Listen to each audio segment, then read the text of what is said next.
e eu vou ficar como fórum mesmo, porque não tem outra opção. Tá bom, Zé Carlos?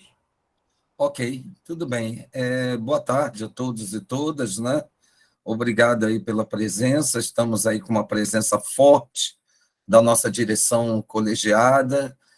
Estamos vindo de uma experiência, deputado, muito bem sucedida, com o deputado federal recém-eleito, Tarcísio Mota. Fizemos há 15 dias essa mesma experiência, né? E foi para nós, a nossa avaliação, exitosa a experiência, e a nossa expectativa aqui não é outra senão de avançarmos, não é, nesse debate sobre a educação de jovens e adultos. Nós que já somos parceiros da Comissão de Educação da LERJ, somos sempre convocados por vocês, gostamos muito dessa mobilização e sempre fazemos questão de marcar presença em todas as frentes e compromissos dessa Comissão de Educação da LERJ, sempre em defesa da modalidade em torno da qual militamos, a qual defendemos, né? E esse final de mandato, início de um outro mandato, nas condições históricas objetivas em que estamos, né? E eu falo em que estamos, eu falo pela educação de jovens e adultos, mas falo de um contexto político mais amplo, que envolve a conjuntura política do Estado do Rio de Janeiro e a conjuntura política nacional. No plano nacional, nós estamos vivendo uma transição. Infelizmente, no âmbito estadual, não. Nós estamos vivendo a continuidade de um governo.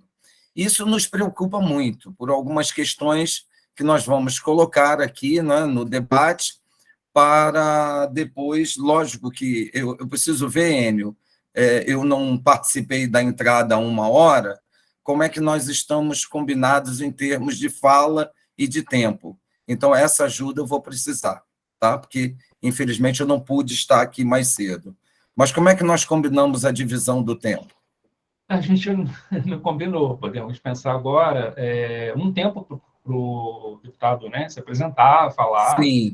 e depois a gente pode abrir perguntas até 3 minutos, né, cada um, acho que está num bom tamanho, tá bom? Eu vou até fazer um pedido ao deputado, se ele não se incomoda, de que dentro dessa sua apresentação pessoal, é óbvio que os trabalhos da Comissão de Educação da LERJ estarão certamente aqui mencionados, né? Mas que o deputado falasse assim um pouco de como vê a educação de jovens e adultos e a presença dela nessas discussões em torno do direito à educação no âmbito do ensino médio no estado do Rio de Janeiro. Ok? Então, deputado, a palavra é sua, nós estamos aqui lhe ouvindo atentamente e, em seguida, começaremos, então, os debates e a roda de conversa, ok? A palavra é sua, então, deputado. Bom, gente, mais uma vez, boa tarde. Obrigado pelo convite para a gente ter a possibilidade de ter esse encontro, de poder afinar um pouco mais uma agenda sobre a educação de jovens e adultos. Isso tem sido, né, algo que a gente tem procurado contribuir, mas que a gente conversando, combinando mais uma estratégia em comum, eu não tenho dúvidas que a gente vai conseguir fortalecer ainda mais a luta, né, pela educação de jovens e adultos. Bom, eu sou professor, tenho 43 anos, me reelegi agora para o meu 3º mandato de deputado estadual. Eu trabalho na Escola Politécnica de Saúde Joaquim Venâncio, que é uma escola, uma unidade da Fiocruz, né, que trabalha com educação profissional em saúde, tanto educação de nível médio, profissionalizante, né, técnica, quanto formação profissional em saúde, também educação de jovens e adultos. Estou licenciado, né, já completando 8 anos que eu estou licenciado para exercer o mandato de deputado estadual, e tenho, na minha atuação parlamentar, como atividade, né, central, a luta pela educação, né, que é a luta também da minha vida, que começou no movimento estudantil, teve sequência na minha trajetória de professor, de educador, e quando eu me elejo deputado, desde o meu primeiro mandato, tenho, né, buscado contribuir sempre com as lutas pela educação. A gente tenta, ao, né, lutar pela educação, fazer uma batalha que seja obviamente, pela valorização dos profissionais de educação, pela valorização dos professores, dos demais trabalhadores da educação, mas também a tentativa de construir uma agenda positiva para a educação, que a gente entende que a educação no Brasil, o acesso desigual à educação no Brasil, o acesso desigual ao conhecimento, continua sendo ainda uma das principais formas de reprodução das desigualdades sociais que existem na nossa sociedade. Então, meu primeiro mandato, por exemplo, uma luta que foi muito importante, foi a luta contra o fechamento de escolas, turnos e turmas. A gente vinha de um período ali onde, cerca de 10 anos, os governos Cabral e Pezão tinham fechado quase 200 escolas, centenas de turnos da noite, especialmente reduzindo a oferta de educação de jovens e adultos. Aprovei uma lei que tenta disciplinar isso, dificultar o fechamento de escolas e também de modalidades educacionais, como a educação de jovens e adultos, embora essa lei a gente tenha avaliado que ela tem sido desrespeitada, através de burlas que as escolas têm feito, que a SEDUC tem feito. Eles não extinguem formalmente as escolas, mantêm o CNPJ, eles muitas vezes não extinguem formalmente uma modalidade, mas na prática eles vão reduzindo e aí dificultam a fiscalização e dificultam o cumprimento da lei. Essa lei, a gente, quando fez, inclusive, a gente fez para ela ser estendida e proteger também a educação de jovens e adultos, tanto que ela proíbe o fechamento de turnos também. Como muitas vezes a educação de jovens e adultos é a única modalidade ofertada durante a noite, quando a gente fez mirando também nesse processo. Cito o exemplo dessa lei como exemplo de uma agenda que a gente tem tentado dar tratamento, que é a agenda da ampliação do acesso à educação em todos os níveis, e modalidades. Então, a gente aprovou essa lei e tem lutado. Eu tenho feito esforços pela ampliação de escolas, tenho feito esforços permanentemente pela reabertura de turnos da noite, transferência, ampliação. A gente entende que hoje vigora no estado do Rio de Janeiro uma lógica de otimização que ela é perversa, porque ela, de alguma forma, cristaliza o processo de exclusão educacional. A gente tem uma parcela enorme dos nossos adolescentes, dos nossos jovens, que ainda não concluíram a etapa de escolarização básica, que, por diferentes razões, deixam a escola, e esses processos de otimização, eles acabam fazendo com que a rede se cristalize para não atender a essa parcela da população. Então, mais recentemente, a gente aprovou uma lei que foi a Lei da Busca Ativa. Não sei se vocês acompanharam, a gente fez a Lei da Busca Ativa e da chamada pública. A gente fez questão de diferenciar, porque a busca ativa comumente tem sido entendida como a busca daquele aluno que se matriculou e abandonou. A gente reiterou a questão da chamada pública por entender que também tem que ter uma chamada maior ao público, não só para você encontrar quem estava vinculado na escola até recentemente, mas também aquela parcela da população que já está desvinculada do processo de escolarização há mais tempo, mas que não concluiu a educação básica e que é importante que a gente tente trazer de volta. Essa lei, ela de alguma forma, na nossa visão, ela busca complementar aquela luta lá anterior que a gente fez para evitar o fechamento de escolas. Então, essa tem sido uma agenda que a gente tem tentado perseguir, não é fácil, porque do parlamento a gente nem sempre tem muitas ferramentas que não caiam, vício de inconstitucionalidade, isso não pode partir do parlamento, e quando uma lei, de fato, ela é efetiva, no sentido de criar uma obrigação nova ao governo, os governos resistem à aprovação da lei. Mas vai criar obrigação, aí a gente tem que tentar negociar prazo para começar mais para frente, onde a gente quer criar uma obrigatoriedade, eles querem que fique uma autorização ao governo para fazer o que ele já é autorizado a fazer, mas não faz.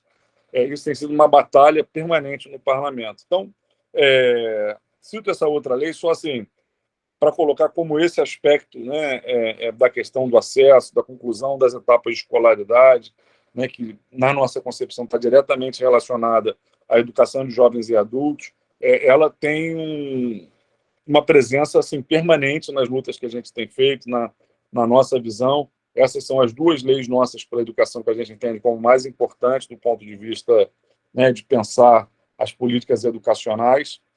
Cito uma terceira agora, essa talvez vocês, inclusive, nem saibam. A gente está em discussão lá na Assembleia Legislativa, isso ainda não é uma lei, é uma proposta nossa. A divisão do ICMS para os municípios. E aí, a divisão do ICMS para os municípios, ele tem que ser com base em índices da melhoria na educação. A gente colocou lá como um dos critérios a ser levado em consideração para a distribuição do ICMS a oferta de educação de jovens e adultos, né? Ainda não foi votado, né? É uma proposta nossa que vai ser o nosso parecer pela Comissão de Educação, mas a gente tentou fugir de uma lógica que muitas vezes essas grandes avaliações têm feito, né, de buscar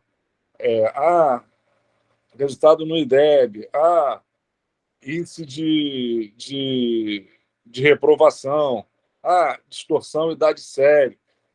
Essa lógica acaba estimulando nos governos uma espécie de limpeza da rede, né?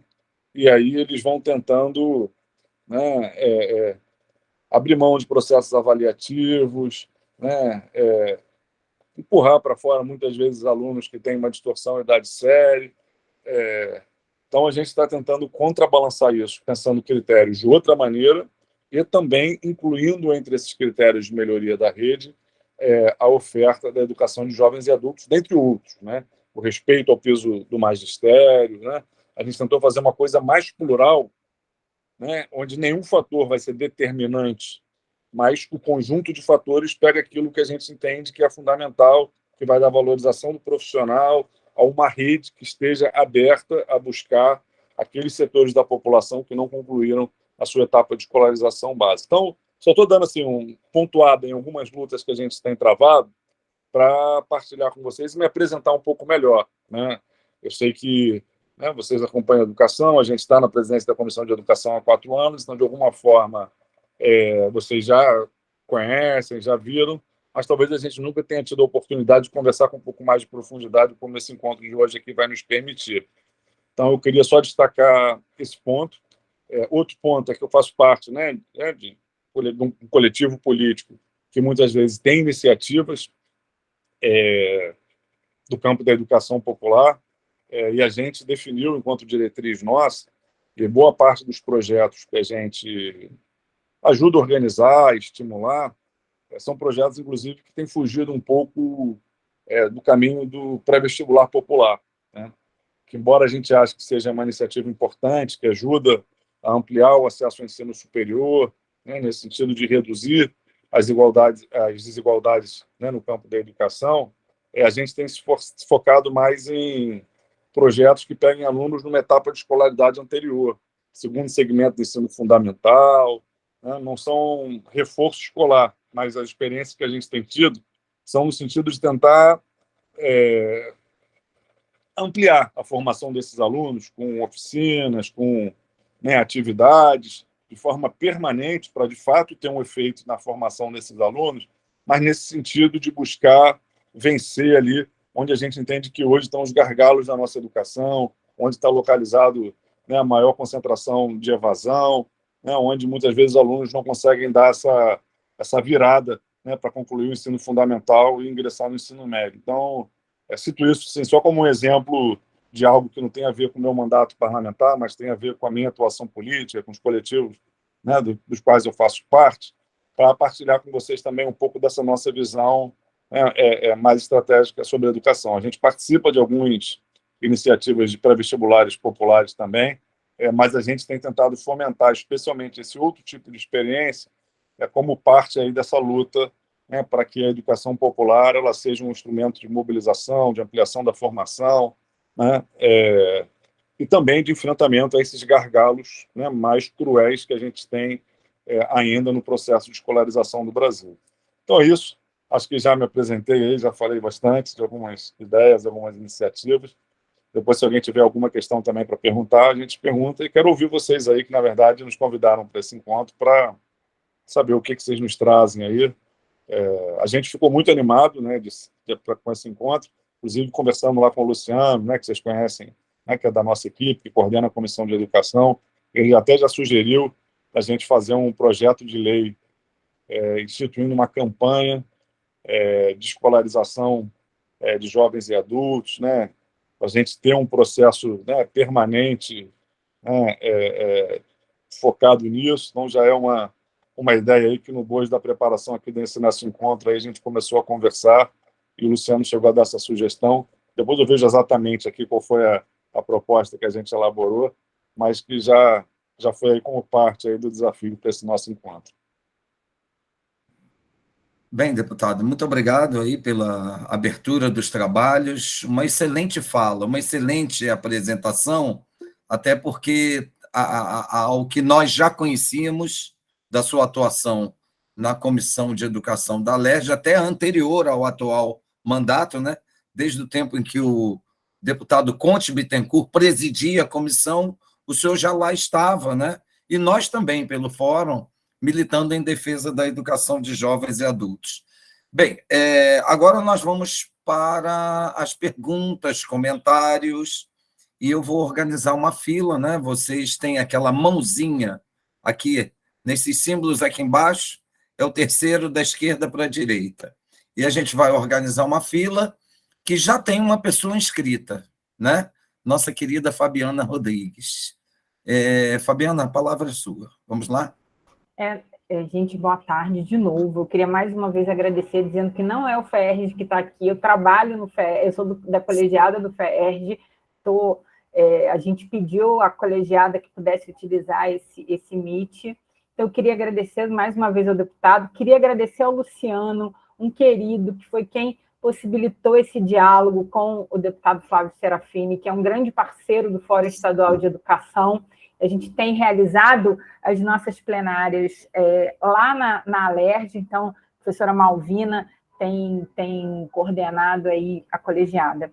E aí, um pouco nesse sentido, deputado, na sua fala, o que a gente também tem discutido no FERJ, que eu também já trouxe para discutir no Fórum de EJA, já que eu represento o Fórum EJA no Fórum Estadual de Educação, quando o senhor fala dessa questão da divisão do ICMS, e tendo a EJA como um dos parâmetros para o valor desse ICMS, eu só tentando entender, isso faz parte das exigências do Fundeb.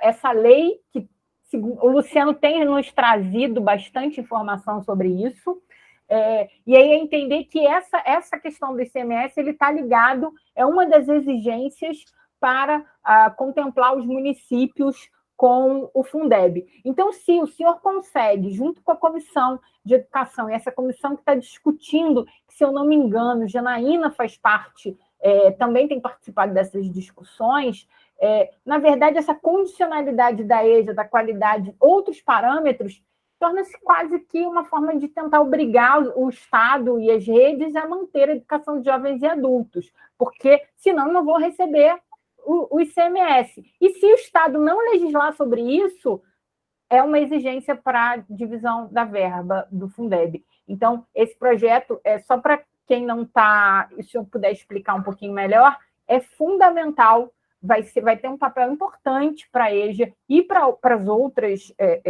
para a ideia de qualidade, né? Só para, não sei se eu fui confusa, mas para entender isso. E também, para finalizar, esse encontro vai muito no sentido, né, da gente também estar fazendo um movimento de denúncia de fechamento de escolas, de matrículas, e aí o Enio vai trazer os dados um pouco mais consolidados, porque muito me impactou a fala da SEDUC na audiência pública, em que nós tivemos em 2020 apenas 0,4% de abandono, sendo que o documento da Defensoria Pública sinaliza que mais de 30% das pessoas não tiveram nenhum tipo de acesso à educação remota. Então, para a gente tentar construir aí, perceber esse cenário e ver como que a Câmara pode, o senhor especificamente, que foi reeleito, que a gente espera, torce, acredita que nesse contexto o senhor possa continuar sendo presidente da Câmara de Educação, porque é o respiro que a gente tem no estado do Rio de Janeiro, essa Câmara, essa Comissão de Educação. Então, é basicamente isso que eu queria trazer. Zé Carlos, você levantou a mão também, pode falar. Obrigada. Porque há 15 dias atrás a gente fez assim em blocos. Eu acho melhor, deputado, a gente reunir um certo número de perguntas e aí a palavra passada ao senhor, aí o senhor pode, né, se estender um pouquinho mais. Estou anotando Deputado, tudo aqui, pode deixar. vamos lá. Bem, sobre a educação de jovens e adultos, e a gente, na sua fala, compreendeu, né, o quanto o senhor entende a nossa militância. Nós temos uma pauta que trabalha as questões de atuação profissional, porque aqui tem vários profissionais que atuam na modalidade, e isso é fundamental, mas nós temos uma pauta pedagógica, né? Na medida que a gente entende que a educação de jovens e adultos ela é uma oferta que não pode se limitar a simplesmente matrícula. Ela tem que garantir permanência, sucesso escolar e uma formação de qualidade que realmente possa alterar minimamente, a gente até tem a ambição de que altere significativamente, mas ao menos minimamente, as condições de vida de sujeitos jovens, adultos e idosos. Eu trabalho, deputado, no chão da sala de aula da educação de jovens e adultos no âmbito do município do Rio. E como eu trabalho com ensino fundamental 2, nós temos, por hábito, e isso ocorre nas 141 escolas, se é que ainda são 141, né? Que nós estamos vivendo no âmbito do município do Rio, fechamento de turmas e fechamento de escolas, dentro daquela nomenclatura nova, né? Antigamente se chamava de reestruturação, mas o senhor usou aí o novo nome que as secretarias usam, otimização, porque essa otimização ela se pauta pela lógica gerencialista, de presenças, de custos, mas ela não leva em conta as condições objetivas de estudo dos sujeitos, portanto, não leva em conta as condições pedagógicas. Então, por exemplo, é muito caro para nós, do Fórum EJA, defender, por exemplo, que mesmo turmas mais reduzidas, elas permaneçam como tais. Por quê? Porque a territorialidade na cidade do Rio de Janeiro, deputado, o senhor sabe muito bem, é condicionada por questões ligadas à violência urbana, à violência social, de maneira que não é fácil fechar uma escola de um lado da linha do trem, porque só tem 10 alunos naquela turma, e transferir esses 10 alunos para uma passarela do outro lado da linha do trem, porque ali a territorialidade passa a ser hostil para esses 10. E, no entanto, essa é a lógica de fechamento de turmas e de escolas na cidade do Rio de Janeiro. Eu percebo que na rede estadual isso também acontece. E como eu percebo? Eu percebo assim, quando os nossos alunos que estão no correspondente ao 9º ano, eles vão se inscrever no Matrícula Fácil, eles são obrigados a escolher 3 escolas. E, às vezes, sucede, deputado, que nenhuma delas atende às condições desse sujeito dentro dessa lógica de territorialidade. Ele precisava ficar mais próximo de onde está a escola do município e a logística aí, ela se altera, e essa é uma condição, às vezes, que contribui para que ele termine o ensino fundamental 2 e não entre no ensino médio, né? Então, uma das reivindicações que a gente precisava é que a secretaria alterasse um pouco, eu não digo que fora do Matrícula Fácil, mas que o Matrícula Fácil fosse mais gentil para com os nossos alunos, sobretudo naquela história da escola, da escolha das 3 escolas. Porque as escolas que têm Nova EJA no município do Rio, elas não têm uma distribuição territorial equânime, que cubra as áreas de uma maneira que esse indivíduo ele continue tendo uma condição, em termos de deslocamento, favorável para chegar à escola e favorável também para, saindo da escola, retornar à sua casa com integridade física. Então, é muito complicada essa situação, né? A gente luta, sendo do município, a gente luta pela continuidade deles, a gente percebe a felicidade dos que conseguem fazer essa ponte, mas também, por outro lado, deputado, não é pequeno o número de alunos que evadem da educação básica por conta de complicações nesse processo. Então, na verdade, isso aqui é uma pauta que nós estamos passando, né, para o senhor. Queremos, né, porque nós sabemos que a SEDUC está representada na Comissão de Educação. E ali é um espaço de entendimento, de apresentação de propostas. Eu já tive em várias reuniões, o senhor dá espaço para que cada segmento e cada modalidade manifeste ali as novidades, os avanços e também os obstáculos a transpor, né? E esse é um obstáculo que a gente tem visto. Depois, numa outra rodada de perguntas, eu volto, tá bom? Se eu puder me inscrever. Mais alguém? Enio, a palavra é sua. Obrigado, Zé Carlos. Boa tarde, todo mundo. Boa tarde, deputado, novamente.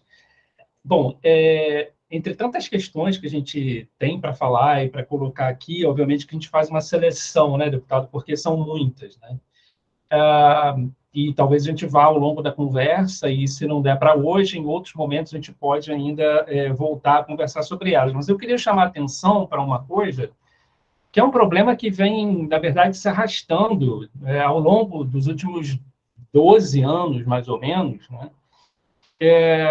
E que com a pandemia, obviamente, isso provavelmente piorou, né? A gente faz um levantamento dos dados, por exemplo, do censo escolar, do número de matrículas na educação de jovens e adultos, e mesmo o número de estabelecimentos, o número de turmas, e o que a gente vê ao longo da década de 2010 é uma queda abrupta de matrículas, estabelecimentos e turmas oferecidas na EJA pela rede estadual, principalmente no ensino.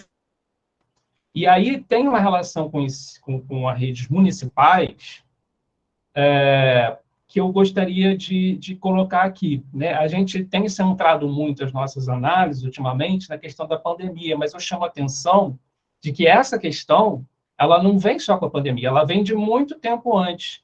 A pandemia agrava, né? E a gente, às vezes, vocês vão ver, se me permitirem eu compartilhar aqui uma tela, que às vezes os dados não têm mostrado isso, e agora, pela sua fala, eu entendi que há alguns problemas aí, talvez, na forma de registro desses dados. Tá? Mas eu poderia, será que seria possível eu compartilhar aqui uma tela rapidinho, Zé Carlos? Porque eu acho que tem algumas coisas que são mais fortes quando a gente mostra, pode ser? Sem problema algum, Enio. Você Tá. sabe como compartilhar, né? Sim, aqui. Eu vou... Pode. É o quê? É PowerPoint? É Word? É o quê? um PowerPoint, um PowerPoint. Ótimo, tudo bem. Se Eu tiver tenho qualquer coisa permissão errada, a gente vê aí ou... uma maneira de uma outra orientação para poder compartilhar. Tenta compartilhar pelo seu computador, então. Tá, eu vou ver aqui agora. Você sabe que quando você compartilhar, você vai ficar só com ele e nós continuamos acompanhando a sua imagem, né? É só você não perder isso de vista, tá bom? Só achar que vocês não sumiram, né? Tá bom. Pronto, já está entrando aqui, tá? Pronto. Já está disponível. Tá, obrigado. Daria então, para você só aumentar um pouquinho aí o zoom? Sim, eu vou... Isso, está ótimo, ótimo, ótimo.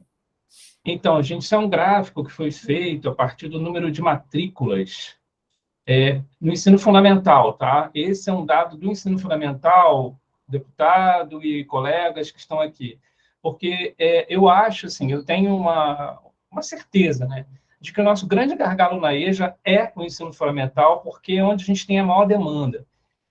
E daqui a pouco, e se a gente conseguir dar conta do atendimento ao fundamental, essa demanda para o ensino médio vai aumentar, óbvio, né? Ou pelo menos é o que a gente imagina, que quem vá fazer o fundamental, a gente sempre incentiva que continue os estudos no ensino médio. Mas o ensino fundamental, se a gente pensar das matrículas na EJA, né, lá no título, a evolução das matrículas na EJA de ensino fundamental no estado do Rio de Janeiro, e aí eu estou colocando aqui todas as dependências administrativas, tá? Rede estadual, rede municipal, cada uma representada por uma cor. Essa linha azul aqui, vocês conseguem ver o cursor, não conseguem? Eu estou passando aqui. Essa linha está ótimo. Essa linha azul reflete o número total de matrículas do ensino fundamental. E a gente percebe, não precisa nem olhar os números, mas a gente percebe que é uma queda abrupta, se você considerar de 2011, né, que é o primeiro ano, até 2021. Essa queda ela se dá mais de 2011 até 2014, se mantém mais ou menos até 2016, é uma pequena queda, se mantém estável, e há uma queda considerável de 2020 para 2021, que a gente acha que aqui é pandemia, né? Essa queda aqui a gente identifica, a princípio, como resultado um pouco do que aconteceu no ano 2020. Né? Mas vejam como um problema está bem anterior. Vendo? E se a gente for ver agora pelas redes de ensino, né, a gente percebe, olhando aqui o ensino fundamental estadual, ou seja, aquelas turmas que são oferecidas, as matrículas da rede estadual de fundamental, que é essa linha cinza que está aqui, ó, ela que puxou essa queda, percebem? E ela puxou essa queda, deputado, o senhor deve saber, pela retirada da oferta de ensino fundamental da rede estadual, com a justificativa de que isso é uma prerrogativa das redes municipais. Mas o problema é o seguinte, até aí, tudo bem, você pode até entender que a LDB realmente coloca para redes municipais a obrigatoriedade de oferta de ensino fundamental, tanto para criança e adolescente quanto para jovens e adultos, mas o problema é que as redes municipais, representadas aqui por essa linha amarela, não absorveram a demanda deixada pela rede estadual. Elas mantiveram, inclusive, com pequena queda, né? Assim, não muito acentuada, mas elas se mantiveram mais ou menos no mesmo patamar, também com uma pequena queda aqui de 2020 para 2021, que a gente entende que também é fruto aí, resultado da pandemia. Então, essa é uma questão que se coloca, que sempre quando eu mostro esse gráfico, eu fico perguntando, né? Para onde foram esses estudantes da EJA que ficaram sem escola nesse período aqui, 2012, 13, 14, e que não recuperaram, ou seja, ficaram sem escola. As outras redes privadas, né, representadas pela linha azul e federal, elas são residuais, elas não dá para a gente contar com elas em termos de oferta de EJA. As grandes redes que oferecem EJA, a rede estadual e a rede municipal. Isso eu estou falando do ensino fundamental, que, embora não seja, de novo, prerrogativa da rede estadual, mas tem uma responsabilidade, pelo menos, na hora de você fazer essa retirada, né? Minimamente uma conversa com as redes municipais, com as prefeituras, para minimamente pensar quem é que pode absorver essas vagas. No caso do ensino médio, que é esse gráfico agora, né, ele é basicamente rede estadual, porque a rede municipal não oferece ensino médio, são muito poucas, e a rede federal ela oferece, mas também muito residual, né? E a outra rede que oferece, a rede privada, que está aqui embaixo, nessa linha, esse azul mais claro, ela também não oferece muito. Então, basicamente, o total, que é essa linha azul escura, o desenho dessa linha é o desenho da linha da rede estadual, né? Então, a gente vê que, mesmo para a prerrogativa de ensino médio, também houve queda das matrículas do ensino médio da rede estadual, ao longo do meio da década, uma pequena recuperação, no finalzinho, uma recuperação um pouco maior, e queda de novo de 2020 para 2021, que a gente considera que aqui são resultados de novo da pandemia, né? Rapidamente, indo agora para a tabela, que eu acho que são números, né, que a gente... O gráfico, ele mostra para a gente um pouco esse desenho, né, e a gente consegue ver a dinâmica das matrículas, ao longo desse tempo, né? Mas quando a gente vê números, a gente consegue identificar mais claramente. Então, por exemplo, aqui, número de estabelecimentos da EJA, tá? E aí eu chamo a atenção, no caso do ensino fundamental... Opa, desculpa, mudei aqui sem querer. No caso do ensino fundamental, olhem a rede estadual, como ela se retirou, né? De 546 estabelecimentos com EJA que ofereciam ensino fundamental na rede estadual em 2011, esse número passa para 92 em 2021. É muito grande essa retirada. E vejam que as redes municipais, elas não acompanham. 750 estabelecimentos das redes municipais do Estado, que ofereciam o EJA em 2011, e 607 em 2021. Inclusive, você teve queda também. Menor, mas teve queda, né? Então, esse eu acho o nosso grande gargalo, porque muita gente ficou sem escola. Tá?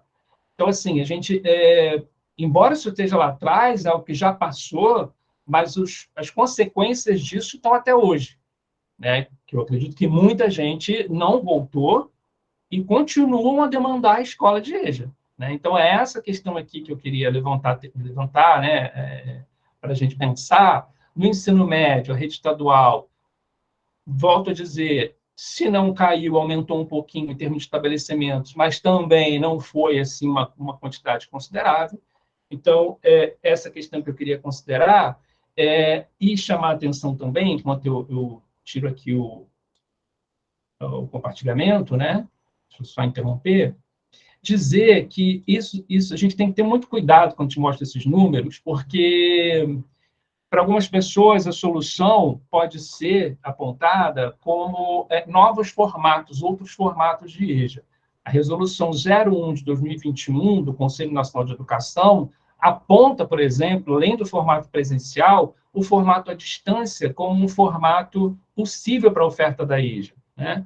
E a gente sabe que isso na EJA não funciona, não funcionou durante a pandemia, são relatos, tem vários educadores, educadoras, gestores, diretoras aqui, podem dizer para o senhor que isso não funcionou na educação de jovens e adultos, e aí os motivos são vários, acho que muitos você já sabe também, e a gente afirmar que é a educação presencial que a gente cobra para a educação de jovens e adultos, né? Então, assim, volto a dizer, é um problema que vem lá se arrastando de 2010 para cá, a gente não resolveu e com a pandemia ele se aprofundou. E a grande questão agora é a gente pensar como que a gente faz para, se é possível recuperar a oferta que a gente tinha lá em 2011, que era tão grande, juntando rede estadual, redes municipais na educação de jovens e adultos.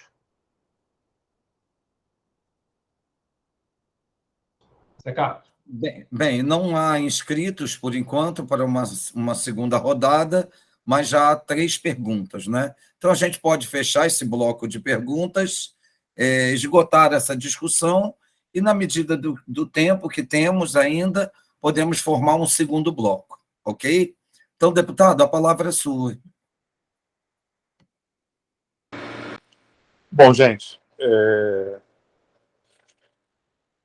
tentar comentar um pouco aqui as questões que vocês trouxeram, para a gente pensar o que a gente já tem mais ou menos tentado trabalhar, partilhar com vocês, e o que a gente não tem trabalhado tanto, e talvez a partir desse encontro a gente possa pensar uma estratégia para estar mais no nosso foco. Bom, primeiro comentar, a Fabi trouxe essa questão dos números referentes à pandemia. A gente ficou muito perplexo, né? Porque o governo foi despudorado em usar as possibilidades que a pandemia fez com que a gente abrisse em termos, né, de você não punir o estudante, né, em decorrência da interrupção do processo de ensino-aprendizagem, né, presencial, etc., para simplesmente empurrar com a barriga, né? A aprovação automática, né, ela não é você empurrar o aluno para fora da escola, considerando que ele concluiu o processo de escolarização, né? O governo transformou esse processo da pandemia nisso. Ele não teve nenhuma preocupação em pensar como trabalhar os impactos da pandemia no processo de ensino-aprendizagem. Nem de quem estava concluindo a etapa de escolarização e nem de quem permaneceu. Tanto que vocês acompanharam, esse ano foi uma batalha, porque tem turmas que ficaram 2 anos sem aula e, né, agora voltam, ficam um ano inteiro mais sem professor, né? Então, isso foi muito grave. Esse número é baixo porque eles aprovaram todo mundo. A pessoa foi a uma aula e depois não voltou mais, o que normalmente se consideraria como alguém que evadiu, que não concluiu. Nesse ano 2020, a SEDUC contabilizou se foi a uma aula como alguém que frequentou. Então, aprovou. E aí o número de evasão foi lá para baixo, porque o critério foi um critério muito arbitrário, né? Por que o critério foi tão arbitrário? Porque a SEDUC fracassou muito na tentativa ou na possibilidade de construir alternativas para as dificuldades que a pandemia impôs no processo de ensino-aprendizagem, e optou resolver isso com o processo de aprovação, né? Então, isso foi muito grave, muito preocupante. A gente chegou a se deparar com o caso de um aluno que nos procurou, queria ser reprovado e não conseguiu. Caminhamos para a defensoria, encaminhamos para a SEDUC, teve que judicializar. Olha a situação. O aluno queria ser reprovado e não conseguiu ser reprovado, porque ele considerava que o processo dele de escolarização havia sido insuficiente, que a melhor coisa para a formação dele era fazer novamente. Então, só quero concordar, né? É uma estatística preocupante que reflete a opção que foi feita pela Secretaria de Estado de Educação para superar aquela questão que estava colocada das dificuldades da pandemia. E agora, dialogando com as questões, né, que o Zé Carlos nos traz, Zé Carlos, eu, inclusive, assim, já fui chato algumas vezes nessa questão do processo de matrícula, porque eu entendo que o processo de matrícula ele acaba, muitas vezes, dificultando a permanência do estudante, né, na sua trajetória escolar, especialmente quando ele tem essa mudança de rede.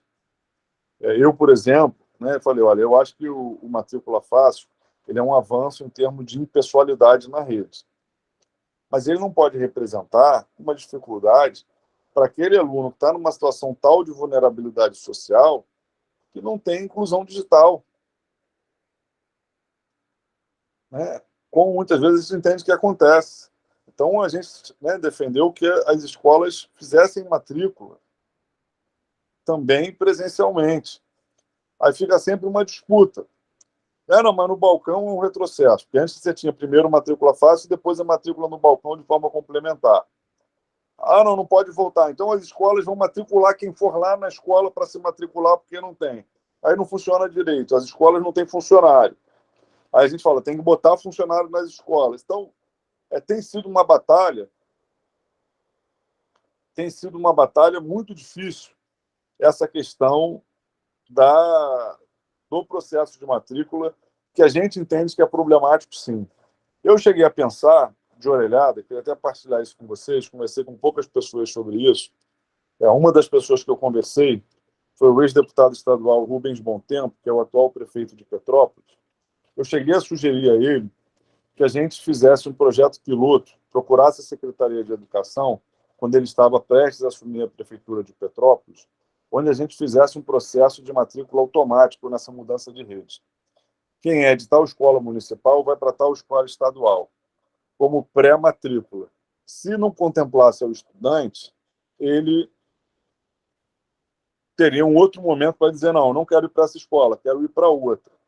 Mas a rede as redes se organizarem para que fosse um processo contínuo, sem ruptura, como é atualmente. Só que aí, infelizmente, ele que era o prefeito que eu tinha conversado, que tinha se disposto a fazer esse processo, foi marcado lá por aquela tragédia de Petrópolis, a gente não conseguiu dar continuidade nessas conversações, além de que a gente tem uma dificuldade de caminhar com a Secretaria de Educação do Estado qualquer proposta um pouco mais arrojada para tentar enfrentar problemas estruturantes que a gente tenha na educação. Mas eu concordo muito com essas questões que você trouxe, né, o José Carlos, e estou partilhando com vocês questões que eu cheguei a pensar e tentar começar a articular sobre isso.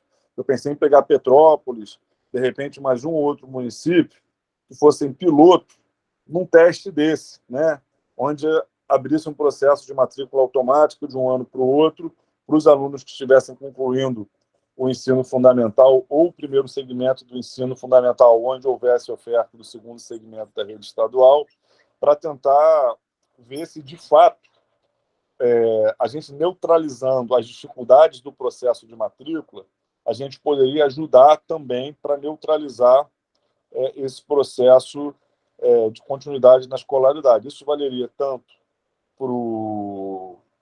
para regular, quanto também para a educação de jovens e adultos, né? Então, essas são questões assim que a gente pensou, chegou a começar a articular. mas nesse caso, infelizmente, o nosso principal parceiro nessa agenda, que era o ex-deputado Rubens Montempo, né, prefeito lá de Petrópolis, acabou com a tragédia, ficou impactado, ficou difícil de fazer. Mas eu acho que a gente precisa rever, sim, essa questão do matrícula fácil. A gente, desde que eu não era presidente da Comissão de Educação ainda, lá atrás, todo ano isso vem sendo tema de debate e de aperfeiçoamento. Na Comissão de Educação eu vinha pautando muito isso, só que a pandemia interrompeu e colocou outros desafios no meio do caminho. Acabou que nesses últimos 2, 3 anos a gente debateu menos essa questão do processo de matrícula. Mas eu concordo muito que isso é algo fundamental e a gente vinha discutindo antes da pandemia. E, por fim, dialogando um pouco com as questões que o Enio nos trouxe aqui, esses números, né, muito impactantes da presença, especialmente do Estado, na oferta da educação de jovens e adultos. Bom, a gente, quando tenta colocar na lei do ICMS, lá, né, que está previsto no Fundeb, é um pouco para estimular a ampliação da oferta de EJA. E uma outra questão que a gente tem pensado também é a questão do Plano Estadual de Educação. A gente avalia que tem que ter no Plano Estadual de Educação metas objetivas sobre a educação de jovens e adultos. Inclusive, a gente vai ter audiência pública, né, sobre o Plano Estadual de Educação, porque eu conversei bastante com a Malvina sobre isso. O projeto demorou muito para chegar na LERJ, chegou já em pleno calendário eleitoral. A gente achou que se a gente fizesse as audiências públicas no meio do período eleitoral, a gente não ia discutir acesso, qualidade, inclusão, a gente ia ficar discutindo gênero, ideologia de gênero, escola sem partido. Não ia dar para fazer um processo de discussão sério, ele ia acabar muito contaminado por essa agenda da extrema-direita. O problema é que depois da eleição veio a Copa, né? E a gente agora está com uma dificuldade tremenda, né, de marcar. A gente marcou no peito, na raça, e eu vou tentar conversar com o presidente da LERJ, André Siciliano, para ver se a gente coloca em votação ainda esse ano, pelo menos para receber emendas, o Plano Estadual de Educação. Qual é a nossa preocupação? Se ele não entrar esse ano, pelo menos para receber emenda, no ano que vem ele tem que recomeçar do zero, isso atrasar ainda mais, e a gente não sabe quem vai estar à frente da presidência da Comissão de Educação também. Então, a gente ter novos obstáculos, né? Então, a gente vai fazer 2 audiências públicas esse ano, vamos tentar colocar em pauta para já receber emenda, e a gente, dessa forma, se não conseguir aprovar o projeto definitivamente esse ano, a gente já entra o ano que vem com um projeto engatilhado para ser aprovado de forma definitiva. Então, vai ser um pouco corrido? Vai. Tem um prejuízo no debate, nessa etapa do Legislativo? Tem. Mas a gente entendeu que o prejuízo foi causado pelos 4 anos que ele deveria ter vindo para cá e não veio, e que agora não tem jeito. A gente não pode acabar demorando mais um ano com o risco de ter o novo Plano Nacional de Educação e a gente, então, só ter o próximo Plano Estadual de Educação, né, já a partir do novo plano. Então, entendo que algumas dessas questões que a gente está discutindo aqui tem que estar no plano, de forma bastante objetiva, para a gente conseguir enfrentar. É isso. Eu tenho pensado, inclusive, no plano, para partilhar aqui com vocês, deixar de uma forma bem explícita uma diretriz de ampliação da presença do Estado no segundo segmento do ensino fundamental novamente. Perfeito. Isso se daria tanto na educação regular quanto no EJA. Por quê? Que eu tenho conversado muito sobre isso com a equipe da Comissão de Educação, temos discutido sobre isso. Por uma avaliação de que os municípios não estão conseguindo ampliar a oferta. Então, de que o Estado tem que, de forma colaborativa, criar condições. Os municípios, por exemplo, eu moro em Niterói, vocês sabem disso, que é uma das cidades mais ricas da região metropolitana. Niterói tem 40% das crianças sem acesso à educação infantil. Não vejo sentido no Estado se retirar do segundo segmento do ensino fundamental e forçar o município a ampliar a sua presença nesse segmento, se a gente ainda tem uma fila de 3 mil crianças que estão sem vaga na educação infantil. Então, a gente acha que os municípios ficaram com uma etapa de escolaridade bastante grande, né, incluindo aí, né, quase 14 anos, puxando a creche, enquanto o Estado ficou com 3 anos. Não sei, né, me parece que esse é um elemento que tem feito com que os municípios não consigam, de fato, avançar para um processo de universalização. Então, a gente pensou também em deixar mais nítido, né, no Plano Estadual de Educação, essa questão do Estado não só interromper a retirada, né, do segundo segmento do ensino fundamental, mas também rever sua posição e considerar a abertura de novas unidades e novas turmas naqueles municípios que tenham determinados índices de cobertura, né? Aí estimulando que o Estado pactue com os municípios como é que vai ser isso, né? Cada matrícula que o Estado abrir no segundo segmento do ensino fundamental, que o município abra também novas matrículas nas outras etapas de escolaridade, no primeiro segmento, na educação infantil, mas estabelecer uma política para que o Estado reveja isso. Isso também é uma das questões que a gente tem pensado. Queria até partilhar com vocês também, para ver se vocês veem algum sentido, né? Para a gente também, né, colocar isso no Plano Estadual de Educação. Bem, nós começamos agora um segundo bloco, não tem ninguém inscrito. Então, eu gostaria de abrir para inscrições novas, né? E até reinscrições também, tá? Só queria perguntar aí, Enio, do nosso teto, que eu estou aqui ao mesmo tempo que vejo a fila de inscrição, de falas e comentários e perguntas, estou de olho também na nossa hora, né? Não tem ninguém inscrito, eu só queria comentar, deputado. Podemos 15 horas? 15 horas? Está ótimo, acho que é um teto ideal, até em face de que queremos todos ver o jogo de futebol, né? E a Cláudia também levantou a mão, tá? Ah, sim, eu não vi aqui. Ah, tá certo. Claudinha, eu vou fazer o seguinte, eu me reinscreveria, mas eu vou dar prioridade a quem ainda não se inscreveu. Vamos lá, então? A palavra é sua. Cláudia, né? A Claudinha, nossa. E a Márcia Não, também é a agora. Cláudia Paiva, não é a nossa Tá, Claudinha desculpa. Araújo. Tá, então, Cláudia primeiro e Márcia Lucas são as duas que estão na fila. Vamos lá, Cláudia, a palavra é sua. Cláudia, seu microfone está fechado ainda.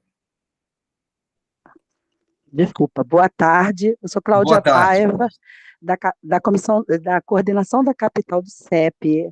Eu venho aqui justamente, acho interessante, uma coisa ligada à outra, sobre o fechamento de turmas de creches, do ensino infantil, dentro das escolas municipais.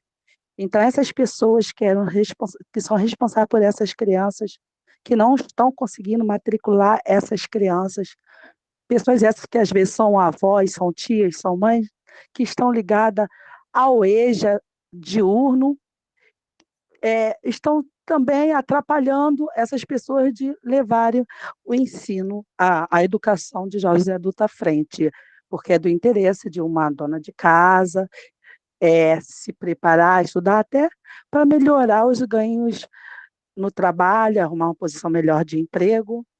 Então, elas não têm onde deixar essas crianças e agora ver a dificuldade das turmas, as turmas estão fechando, tem dificuldade, a dificuldade de endereço das escolas também, dos filhos, próximas a elas e próximas a essas escolas que têm a EJA para elas estudarem. À noite, os trabalhadores, realmente é uma dificuldade chegarem a tempo nas escolas. As escolas estão se fechando, estão fechando as turmas, estão cada vez mais distante dessas pessoas, que geralmente vêm de trem, vêm do centro da cidade. Sabemos que o transporte é péssimo para essas pessoas chegarem na escola. Eu, como profissional de educação, cozinheira escolar, trabalhei no PEJA e via que até o horário da alimentação, para quem chega com fome, cansado do trabalho, não é certo, porque às 19 horas já não é mais servida alimentação para eles, e eles chegam com fome e vão cansados e vão direto para a sala de aulas sem um lanche, porque já passou do horário que é o horário limite de servir a janta, né, no caso. Então, isso dificulta muito dentro do município que eu tenha presenciado a participação de um jovem. Não é que ele vá para a escola para comer, é que depois de um dia de trabalho cansado, ainda sem se alimentar, fica difícil o raciocínio, né? Então, é muito difícil. Essas coisas contribuem para a evasão.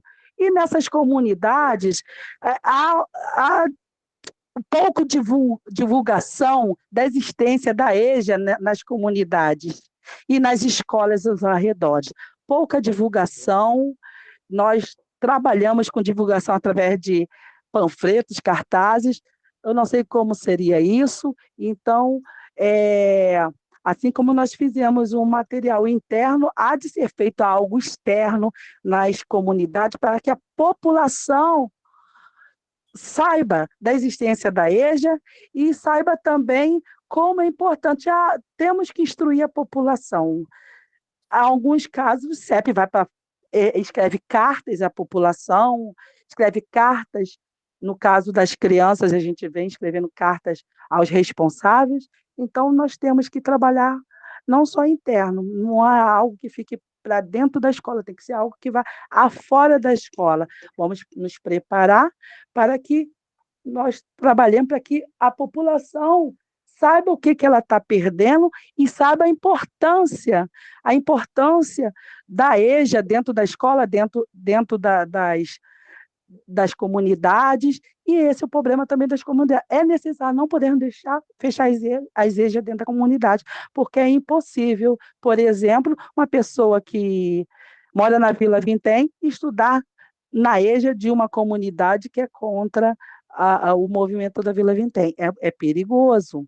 Já aconteceu esses fatos, já tentaram fechar vários EJAs dessa parte que a gente trabalha, que é Regional 8, e foi uma luta muito grande.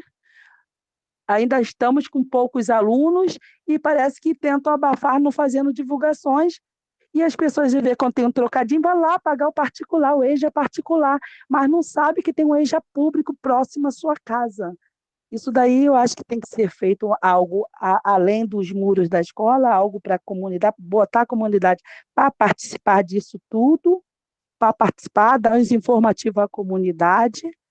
E já falei com a Flavinha, algumas pessoas que pertencem ao Fórum da EJA, o CEP está preparando logo no início do ano uma data para que sejam feitas plenárias, para que, através do município, o CEP é município e estado, mas através daquelas plenárias, a gente possa traçar um plano de luta para que a EJA não diminua, a educação de jovens e adultos ressuscite dentro das escolas do município e do estado.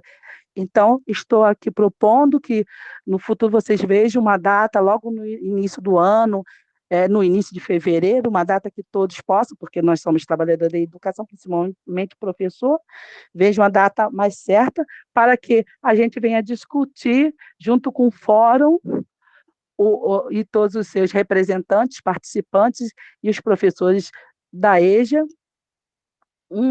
traçar um plano de luta, tanto para o município quanto para o estado. Essa é uma proposta e estarei aguardando as datas. Vocês podem entrar em contato comigo, estarei aguardando a data para levar para o CEP, para o CEP organizar essas plenárias da EJA, com o fórum da EJA, e todos aqueles que quiserem participar. É isso aí, muito obrigada. Cláudia, muito obrigado. Márcia, a palavra é sua. Seu microfone já está aberto. Vamos lá. Ok. Boa tarde. Boa tarde. Primeiramente, gostaria de agradecer ao deputado Flávio Serafini, porque esses espaços são muito importantes, porque é importante que ele fique a par do que acontece nas escolas, como os professores pensam, né, para que ele possa traçar as suas estratégias. Várias falas aqui muito importantes, muito potentes, de muita resistência, Eu gostaria de saber do deputado se os planos traçados do governo, no que se refere à educação, se ele conseguiu concretizar planos, se houve uma satisfação em torno da comissão que ele hoje se faz presente, se ele conseguiu realizar os seus projetos, os seus planos para a educação, e os que ele não conseguiu, se ele ainda pensa ainda em colocar em prática o que deu certo e o que não deu certo, né? E uma coisa que ele falou em relação aos resultados, a SEDUC, ela impôs essa condição, assim, nós entramos no ano pós-pandemia, onde foi oferecido aos alunos somente o primeiro bimestre como uma revisão dos 2 anos perdidos. Foi um bimestre para recuperar 2 anos perdidos. E, após isso, nós deveríamos dar continuidade a um conteúdo normal. E, no final do ano, quando percebe-se que os resultados não foram satisfatórios, vem aquelas regras, aquelas normas, né, que só olham os resultados, os números. Nessa escola teve uma reprovação em massa. Então, os professores são aconselhados a rever, né, como se o problema tivesse sido nosso, a rever o nosso trabalho e preparar provas para recuperar as notas, né, perdidas, aquilo que o aluno não alcançou nos bimestres anteriores, porque a maior preocupação, ela não está no aprendizado, ela está nos dados estatísticos, né, para mostrar que está tudo bonito, deu tudo certo, né? Nós só fizemos uma revisão num primeiro bimestre, e depois nós demos continuidade ao conteúdo e tudo deu certo. Os alunos aprenderam tudo. Só que quem sabe disso somos nós que estamos na escola, no chão da escola, que não é bem assim. E nós não temos um espaço para falar sobre isso. Nós temos que cumprir as ordens que nos são impostas e mostrar no final um diário todo bonitinho, que tudo deu certo e que é assim que as coisas acontecem. Outra coisa que me preocupa muito é em relação ao profissional de apoio especializado. Nós estamos nas escolas com vários casos de alunos especiais, onde eles têm o direito do apoio especializado e não é fácil conseguir, o Estado não oferece, né? O professor, ele trabalha com o laudo. Eu sempre participo dos conselhos de classe nas escolas, onde a preocupação do professor, esse aluno tem laudo? Tem laudo, está aprovado. Então, infelizmente, dessa forma que é conduzida essa situação das crianças especiais. Qual é o direito dessa criança? Né? Qual é o direito dela ter um apoio especializado e que a gente sabe que tem, mas isso não é cumprido. Em relação à lei que o deputado fala, que essa lei de fechamento de escolas da EJA, que já existe, não é cumprida, o que se tem feito para cobrar da Secretaria de Educação que ela faça cumprir essa lei? Porque se é uma lei, ela tem que ser cumprida, ela está sendo advertida. De que forma que ela está sendo contactada para que ela faça cumprir, né? Em relação aos alunos da EJA, assim, eu gostaria de saber se existe um diálogo da Comissão Permanente da Alerj com as comissões dos municípios, porque o que eu percebo é que eu sou uma representante aqui do município de São Gonçalo, onde nós temos mais de 1 milhão de habitantes, temos 18 escolas que ofertam a EJA. Então, para perceber como que elas estão bem distantes de onde as pessoas moram, e, por esse motivo, muitos não estudam. Muitos não estudam. E quando ele fala sobre uma matrícula automática, isso me preocupa, porque, às vezes, esse nosso aluno, eu trabalho dentro de uma comunidade que, às vezes, ele pode ser, né, nesse projeto piloto, uma matrícula, vamos ver qual é a escola mais próxima dessa que ele fazia, o fundamental, que aí é uma mudança, ele vai para o Estado, que ele possa ser abraçado. Mas aí existem as comunidades rivais, Que às vezes não, se ele é automático, eles vão dizer, é automático. Aí você foi alocado em tal escola. Mas essa escola, o aluno não pode ir porque a comunidade dele não conversa com aquela comunidade. E aí ele não conseguindo ficar nessa escola, como que essas pessoas vão interpretar o direito dele de mudar e de ir para uma outra escola? Porque a gente sabe que isso é muito difícil. Depois que ele estiver alocado numa escola, quem é que vai dar oportunidade a ele de ir para um outro lugar?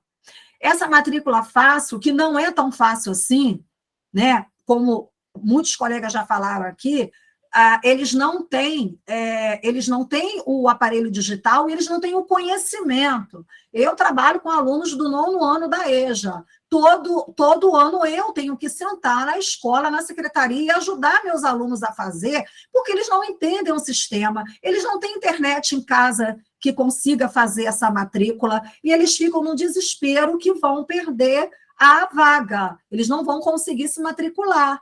Então, é uma preocupação. Quantos professores como eu fazem isso com seus alunos? Será que as escolas estão dando esse apoio aos alunos que estão terminando o 9º ano e que vão para uma escola do Estado, com essa matrícula que não é tão fácil assim, que eles dizem que é fácil? Porque se alguém já teve a oportunidade de entrar lá no sistema para ver como é que não é fácil. É uma enxurrada de dados que eles pedem sobre o aluno, foto que o aluno tem que tirar e tem que estar no formato do sistema. Se não estiver dentro daquele tamanho, a foto não entra. Então, o aluno entra em desespero. Márcia, você me permite um detalhe? Você lembrou uma coisa muito importante. Deputado, no município do Rio, o senhor deve ter ouvido falar que houve um ataque de hackers aos sistemas da rede pública municipal e da própria gestão municipal da cidade do Rio de Janeiro. Nós, do município do Rio de Janeiro, estamos sem computador e sem acesso digital nas escolas. Então, nós estamos nos vendo, tal como a Márcia falou, realmente a gente que trabalha com o ensino fundamental 2 é a gente que abre um computador da escola nas últimas aulas do ano para tentar fazer essa inscrição, e isso já vem de uma década, a gente fazendo esse processo. Só que esse ano, no município do Rio, para as escolas do Estado, cuja territorialidade seja a cidade do Rio de Janeiro, nós não vamos poder fazer. Nós não vamos poder fazer porque nós estamos sem acesso digital, no caso da EJA, né? Nas 141 escolas onde tem EJA no município do Rio. Só para ilustrar, tá, Márcia? Desculpe. Tá. Obrigado. E aí, como é que transfere isso, essa responsabilidade, para o aluno que não tem condições, que tem que buscar uma lan house, que tem que buscar uma ajuda? Então, quer dizer, isso é muito cruel. Isso é uma dificuldade muito grande para ele, ser jogado para a educação de jovens e adultos essa responsabilidade. Então, eu acho que deveríamos pensar mais sobre isso. Outra coisa, eu sei que são muitos detalhes, quando você fala em educação, abre-se um leque, né? Outra coisa é o Rio Card, que muitos não chegam na escola, ou chegam na escola, o Rio Card não recarrega, ele no dia seguinte ele não vai para a aula porque o Rio Card não funciona, ele não tem o dinheiro da passagem, ou oferecem cursos ou eventos fora da unidade escolar, mas não tem, o Rio Card não é liberado. Quer dizer, o que adianta oferecer? O município de São Gonçalo oferece aula de reforço lá no Partage, onde eles têm um centro de apoio. O aluno não tem a passagem. Quem vai oportunizar isso para o aluno? Então, quer dizer, essas coisas ficam assim, eu entendo que essas coisas ficam muito soltas. Alguém tem que lutar por eles, tem que brigar com eles, e é isso que nós estamos fazendo aqui. Tá? Obrigada. Gente, pelo adiantado da hora, eu vou fechar as inscrições, tá? Dar ao deputado aí a chance de debater essas questões que foram levantadas. Existem muitas outras que a gente sabia que não ia poder esgotar nesse espaço. Mas, felizmente, tendo a parceria... Se a Cláudia e o Enio quiserem falar, só não demora muito, a gente fecha. Não... Ótimo, então, ótimo. Vamos lá, Enio, você, então. Obrigado. Não, é super rápido. Só quero reforçar uma fala que foi feita aqui em relação ao transporte e outras questões, né, que estão fora do âmbito da educação, deputado, mas que são tão importantes quanto, né, para a educação em geral e para a EJA, principalmente. Isso significa que a luta pela EJA não está só na educação, ela tem que partir do que a gente chama de intersetorialidade. Né? E aí, se o senhor puder falar, sim, eu sei que o senhor preside a Comissão de Educação, mas tem outras comissões, né? Imagino eu na Alerj, né? Então, por exemplo, essa coisa da distância, às vezes você pode resolver abrindo escolas em áreas centrais, em áreas onde você tem uma boa, modais de transporte ali próximos, entendeu? Não é só isso, claro que não. Para não cair naquele perigo da educação à distância, né? Já que é impossível, então oferece a distância. Não, a gente tem essas possibilidades, né? Como alguém falou aí, né? Mora em Campo Grande, trabalha no centro, às vezes no meio do caminho, às vezes o aluno prefere estudar próximo ao local de trabalho do que onde mora, enfim.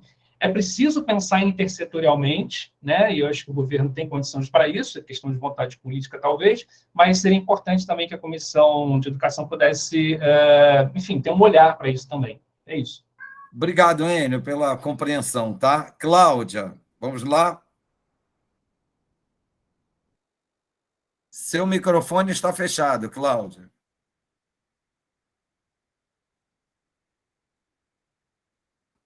Cláudia Paiva, está com a mão levantada, mas o microfone fechado. Eu acho que a mãozinha dela está levantada desde a outra vez. Eu que não reparei. Tá, então a gente fecha então esse.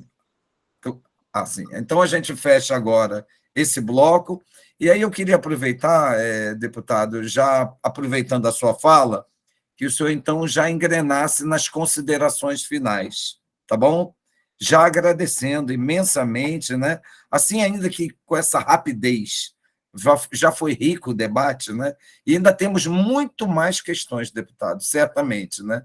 Então, deixamos de antemão as portas abertas para que futuramente a gente possa estreitar não só o diálogo, mas outras participações como essa nas mesas das nossas sessões mensais, ok? Microfone, deputado. Está ótimo, Zé Carlos. Mais uma vez eu quero agradecer a vocês o convite, a possibilidade da gente ter esse encontro, essa conversa. Eu acho que isso nos permite aprofundar, né? Nos permitiu, né? Eu gosto muito de ouvir, né? Porque quem está no chão da escola tem uma perspectiva diferente, né? Tem um outro olhar sobre as situações. E por mais que a gente se esforce em estar presente, em visitar, etc., a gente está olhando o problema de um outro lugar, né? E então, fico feliz, né? E vocês, no caso, que não só estão no chão da escola, como se dedicam a essa luta pela educação de jovens e adultos, que a gente considera tão importante. Tentar pontuar algumas questões. Assim.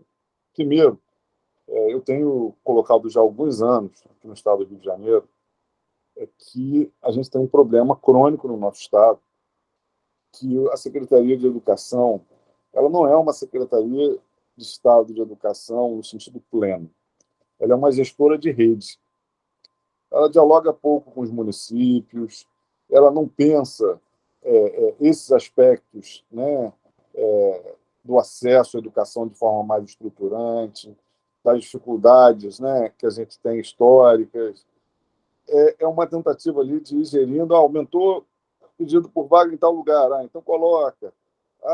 Tal região estamos com uma demanda, então vamos ver se dá para abrir. Às vezes, para abrir uma escola, demora 10 anos para abrir uma escola numa região onde se sabe que tem demanda. É o caso da Zona Oeste do estado do Rio de Janeiro hoje, onde a gente tem uma demanda de 20 novas escolas e, se der tudo certo, depois de 8 anos, nós vamos ter 3 escolas abertas no próximo período.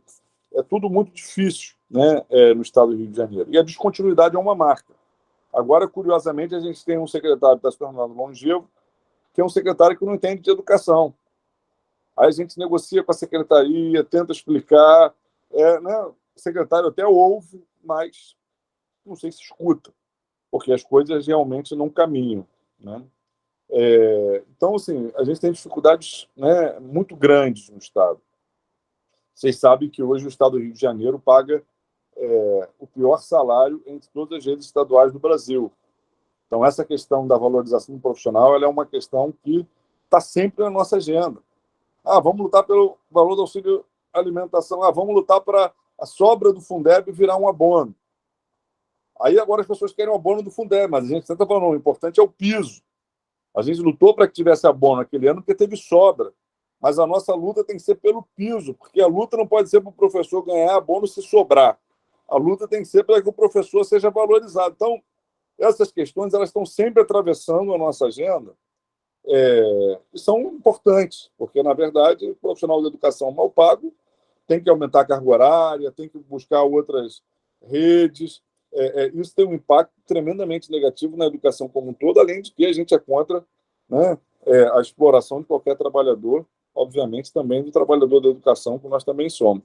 Então, né, só queria pontuar que essas são questões que estão o tempo inteiro nos atravessando, né? A questão da alimentação escolar também apareceu aqui na fala da Cláudia e em outra fala. Esse ano foi uma das nossas lutas prioritárias. A gente tem uma compreensão de que a volta da pandemia se deu num cenário de agravamento da nossa crise social, teve um pico de inflação dos alimentos e a gente fez uma pressão permanente. Conseguimos algumas vitórias na rede estadual, teve um aumento do per capita em 13%, teve cota extra, mas isso é uma luta federal, né, na verdade, porque boa parte dos municípios, a principal fonte do financiamento da alimentação escolar é o PENAI. Então, a gente, por exemplo, chegou a receber vários casos de falta de alimentação, especialmente em redes municipais, que tem a ver com um problema nacional, que é o valor do PENAI, né? Agora parece que está aí na equipe de transição do governo Lula, inclusive isso chegou a ser um dos elementos que estava levando ao valor da PEC, né, da transição, quanto que a lei ia ser, tem a ver também com a correção desse valor do per capita do PENAI, né, que para a educação regular está em 35 centavos e tem que aumentar pelo menos 50% de forma imediata. Então, são temas que a gente também vem acompanhando, também vem lutando, tem vitórias, mas mesmo as vitórias, elas não são para a gente alcançar aquilo que a gente tem de ideal. Cito esse exemplo da educação. Tivemos uma cota extra, tivemos um aumento de 12%, temos um compromisso de mais uma cota extra agora até o final do ano e de já iniciar o ano letivo de 2023 com uma nova correção. Mas ainda não é suficiente.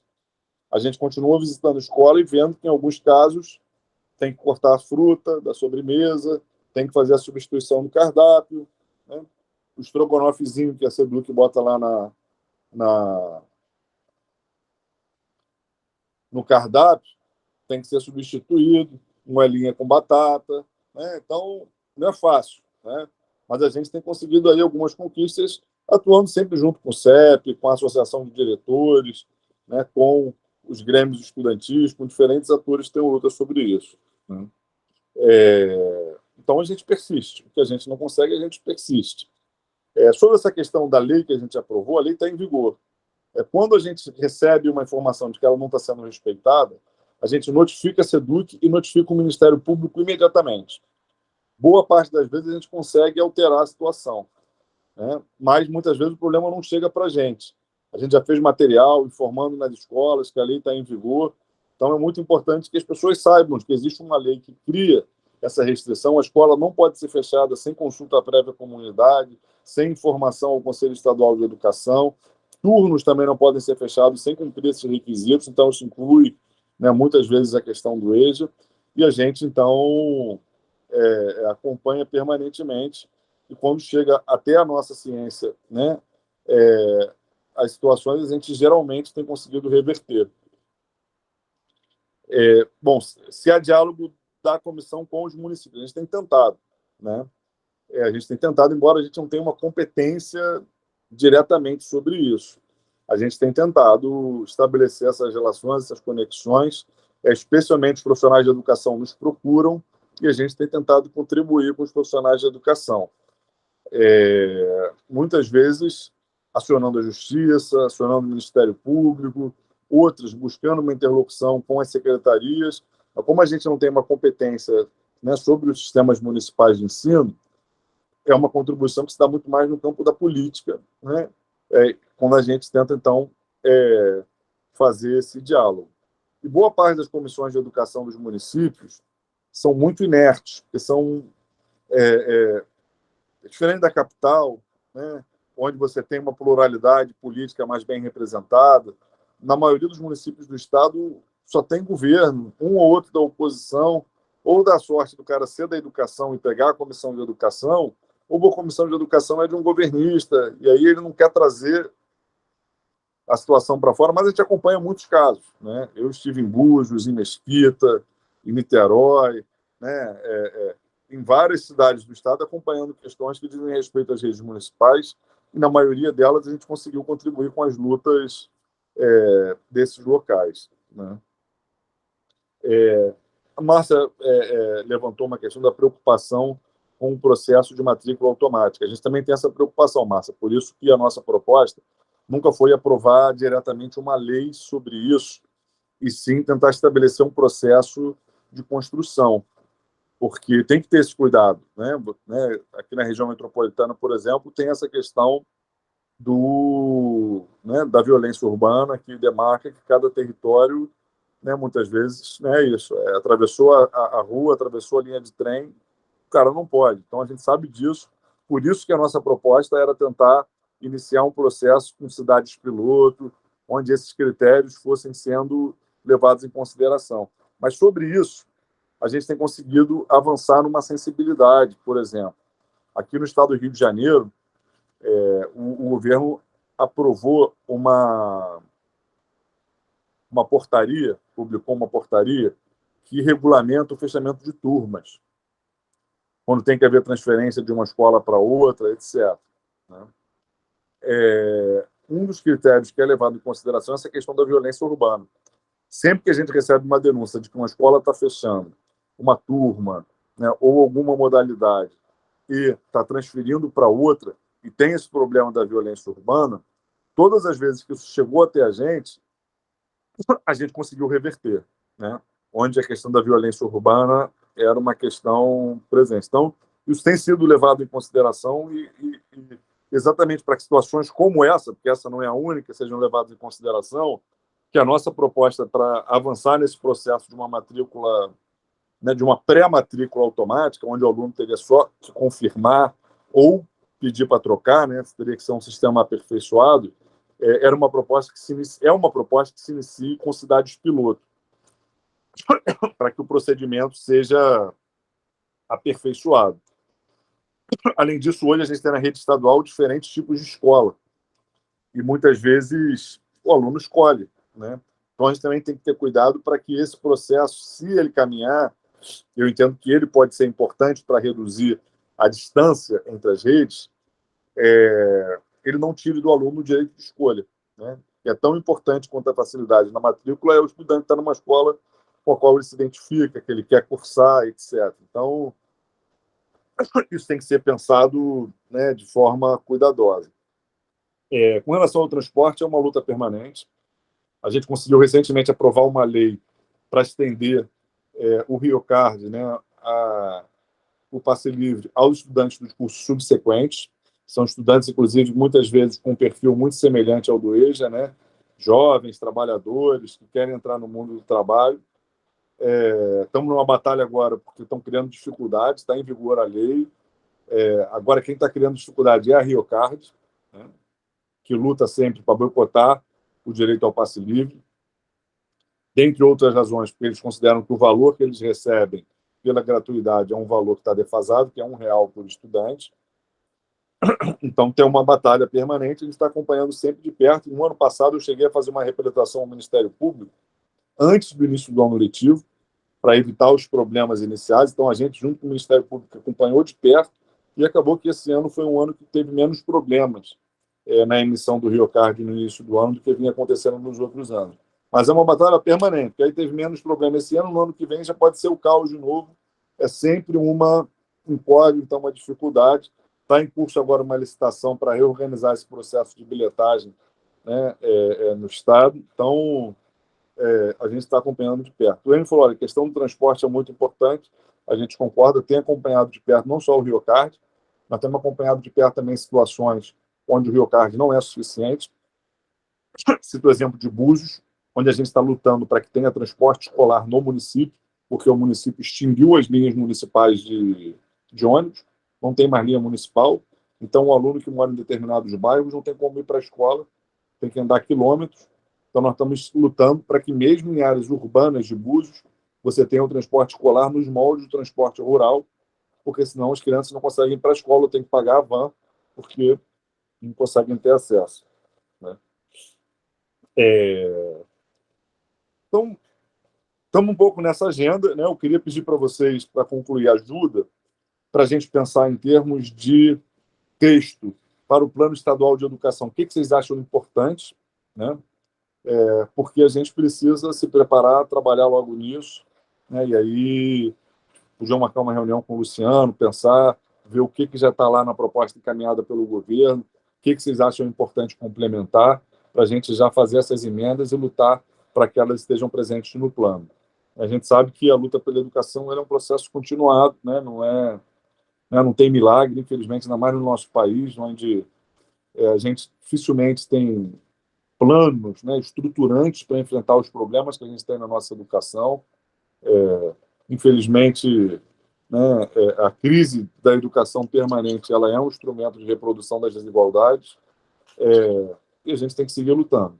Tá bom? Então, mais uma vez, muito obrigado por esse encontro, e a gente está completamente à disposição para tudo que vocês acharem que a gente pode contribuir. Aqui não apresenta um projeto desse tipo. Tem que fiscalizar tal situação. Em tal região não tem cobertura de educação de jovens e adultos. Lá onde tem, estão fechando e a sua lei está sendo descumprida. Qualquer situação desse tipo, eu quero deixar assim, tanto a mim quanto, né, toda a equipe da Comissão de Educação, do meu mandato, à disposição, porque a gente sabe que coletivamente a gente luta com muito mais força e coletivamente que a gente consegue fazer as transformações. Tá bom?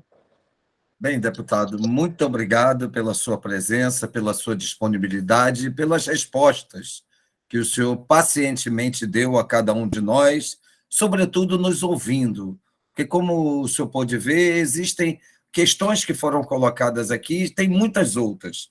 Nós também, da parte do Fórum Estadual de Educação de Jovens e Adultos, queremos colocar à sua disposição um pouquinho da nossa experiência no âmbito do município. Nós fizemos, esse ano, uma conferência livre de EJA para discutir as metas da EJA e as estratégias da EJA no âmbito do Plano Municipal de Educação.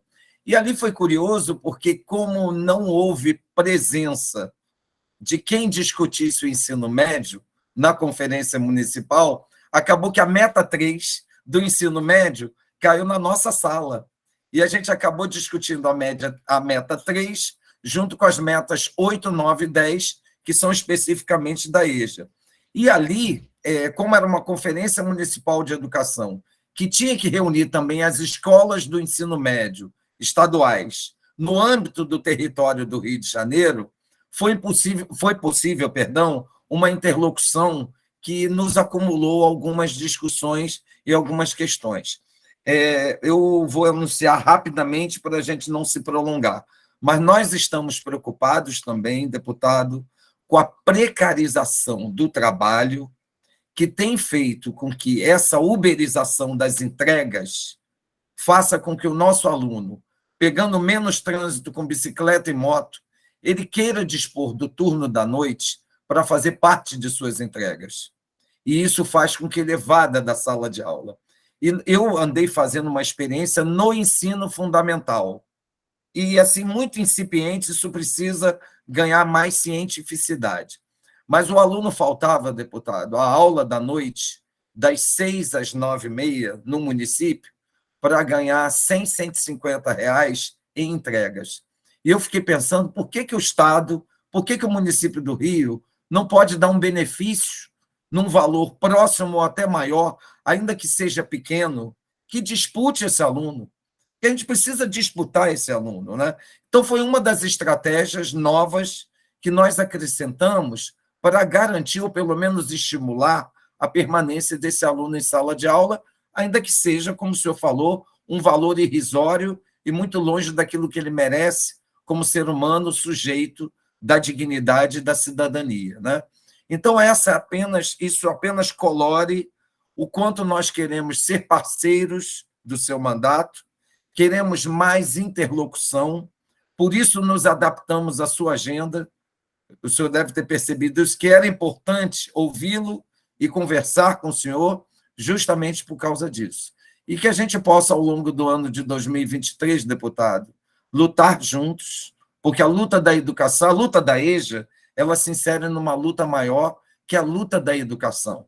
É a luta para trazer esse país por um outro trilho, por um outro caminho, por uma outra ordem de coisas, né? Então, nós nos colocamos à sua disposição também e esperamos que no próximo ano essa interlocução ela só aumente, ela só se amplie. Agradecemos a sua generosidade e ficamos muito satisfeitos com a sua presença aqui. Desejamos ao senhor, à sua família, um excelente 2023, sempre de lutas, né? A luta da esquerda não acaba nunca, a não ser no grande dia, né? Que eu não sei se alguns da esquerda ainda sonham com esse grande dia. Eu ainda sou, os meus colegas aqui, que sonham com um grande dia, né? O dia depois do embate, né? Mas até lá, deputado, estaremos realmente lutando. Muito obrigado pela sua presença. Companheiros, muito obrigado também pela interlocução. Nós estamos discutindo aqui fazer um colegiado ainda esse ano para avaliar os trabalhos do nosso movimento e a gente está discutindo se deve ser ampliado ou não. Eu sou favorável a que seja ampliado. E se para garantir presença possa ser remoto, a gente faz remoto, não tem problema não. Mas vamos discutir isso e ano que vem eu espero que a gente possa se ver, gente, porque como o deputado bem disse, luta é o que não falta para nós. Um abraço para todos vocês. Abraço, gente. Muitas felicidades, tudo de bom para todos e para as suas famílias. Tchau. Até logo. Obrigado. Boa tarde. Boa tarde. Boa tarde, gente.